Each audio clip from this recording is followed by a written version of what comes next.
Chapter 2. I bump into Kaylee on my way back inside. She barely grunts hello. Good morning to you, too, I tell her as she goes past me again with a pair of jeans out of the dryer. She stops in her tracks and turns to face me. You're criticizing me for being grumpy? Well, you just blast by me like I'm not even here.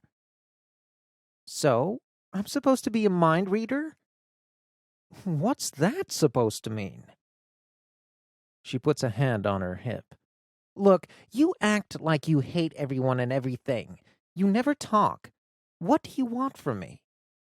I look from side to side. A little civility? Nice idea, she says, pounding up the stairs. Why don't you try it?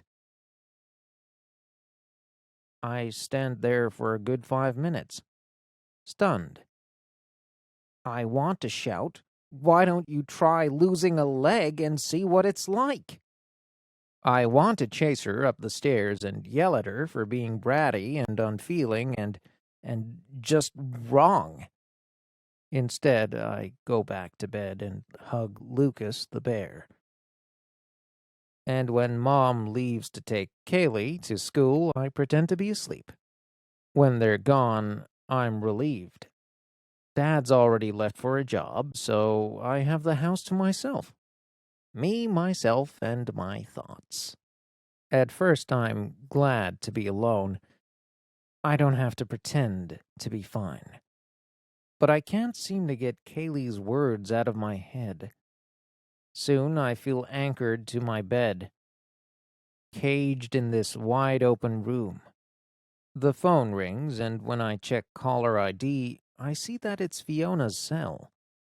I almost don't answer, but at the last minute I punch talk. Are you ready? She asks. I'm on my way over to pick you up. She says the same thing every morning. No, I answer, just like every morning. Come on, Jessica, she says with a sigh. You can't put it off forever. Watch me, I grumble. There's just the hum of traffic for a minute. Then she says, Do your parents realize how depressed you are? I'm quiet. Crippled, depressed. What's the difference?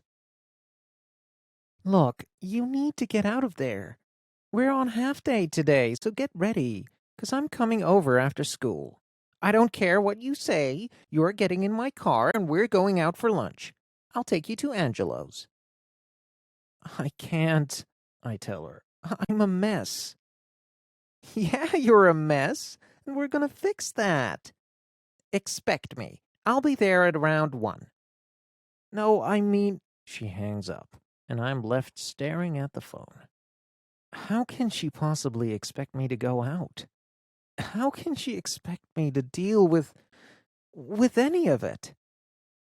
First Kaylee, and now Fiona? Why don't they get it? Besides, I couldn't go out even if I wanted to. I haven't had a real shower since the morning of the wreck. They tried once in the hospital, but that was more awkward than effective. And now that I'm home, I've been getting by with haphazard sponge baths. But my hair has only been washed once. The only part of me that gets daily attention is my stump. Massage, desensitize, clean, dry, dress. Twice a day. Every day. The rest of me feels matted and mangy and gross. Yesterday, Mom offered to wash my hair in the sink again, but I told her, maybe tomorrow?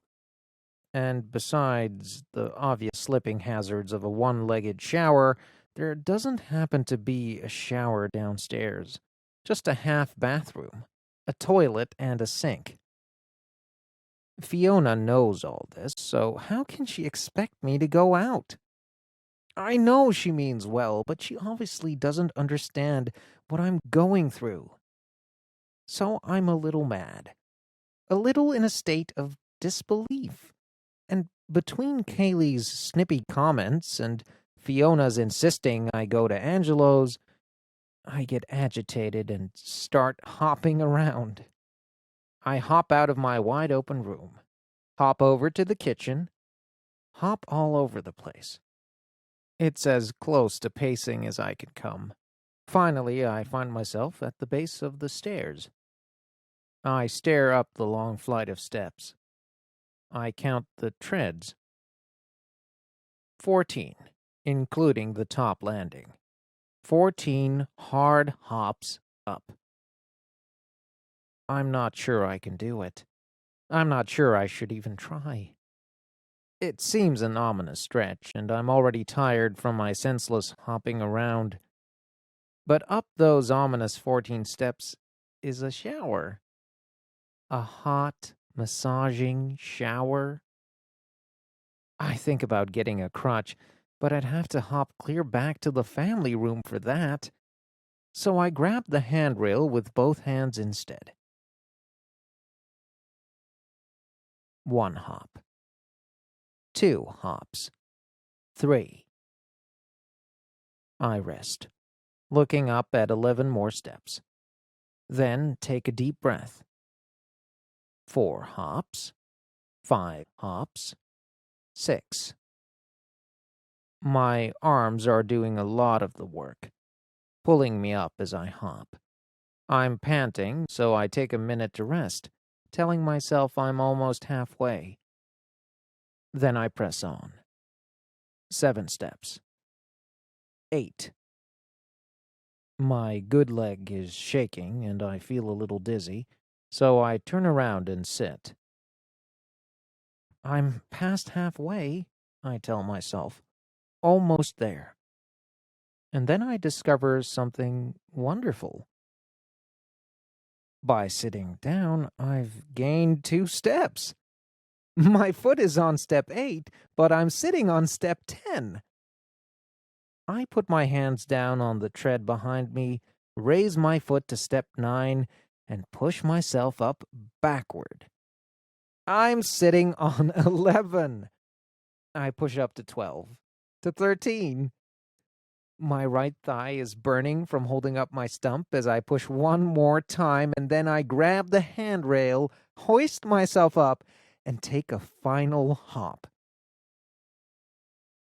I look down at the run of stairs and feel an overwhelming sense of triumph. I'm upstairs.